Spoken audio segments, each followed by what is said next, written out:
All right, today we are getting into the raw, unfiltered world of David Goggins. We're talking about a mindset that completely torches everything we've been told about motivation and success. This isn't about feeling good, it's about getting things done. So let's just dive right in. We're not going to ease into this one. This quote right here is the absolute core of his message. Goggins is basically saying that the very things we're told to chase, passion, motivation, they're just illusions when it's time to do something really, really hard. So, what is he really fighting against? Well, let's kick things off by looking at all that popular self-help wisdom that Goggins says is actually holding you back. I mean, we've all heard these a million times, right? They are everywhere. And the message is always the same. Just find that thing you love, get inspired, and then all the hard work will suddenly feel easy. And, it's a really tempting idea, isn't it? The thought that you can just find some positive feeling to unlock all your potential. But here's the problem.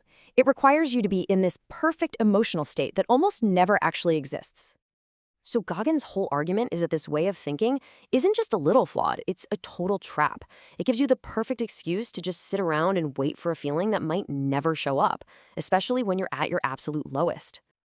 Okay, so if passion and motivation are basically junk food for the mind, what's the alternative?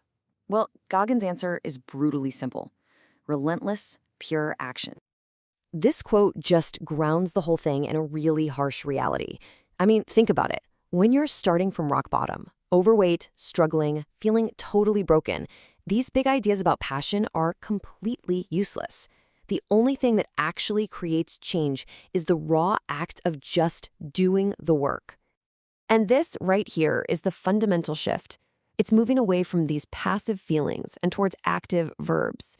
It's about stopping the wait for inspiration and starting to build real discipline. But once you actually start doing the work, a whole new challenge pops up. Focus. How do you stay on your own path when the world is constantly trying to drag you off it?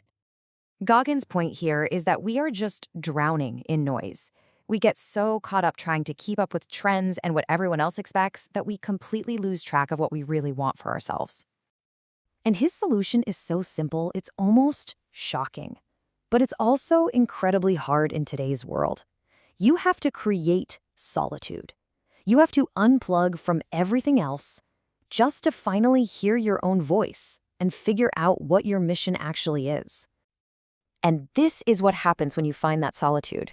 You realize the competition was never with anybody else. It's not about impressing the world. The only race that ever matters is you versus the person you were yesterday. But what happens when that race against yourself gets brutal? When your mind is just screaming at you to stop and give up? This is where Goggins brings in his most powerful mental tool. So he calls it the cookie jar. But this isn't about giving yourself a little treat. It's a mental database of every single miserable, hard, soul-crushing thing you have ever overcome. It's basically a collection of proof that you can endure whatever's in front of you. And this is why most self-talk just doesn't work. Telling yourself you're a champion means absolutely nothing if you have no evidence to back it up. Real, powerful self-talk is reminding yourself of the times you suffered, you pushed through, and you survived. That's real fuel. What this really means is that you can't just talk the talk. You have to build that cookie jar first. You have to willingly go through hell to earn the proof that you're going to need when life puts you there against your will.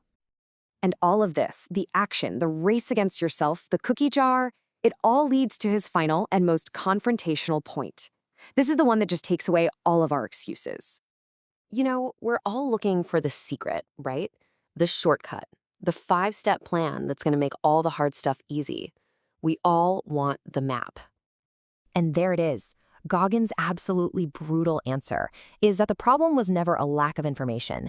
You know you need to eat better. You know you need to exercise. You know you need to study.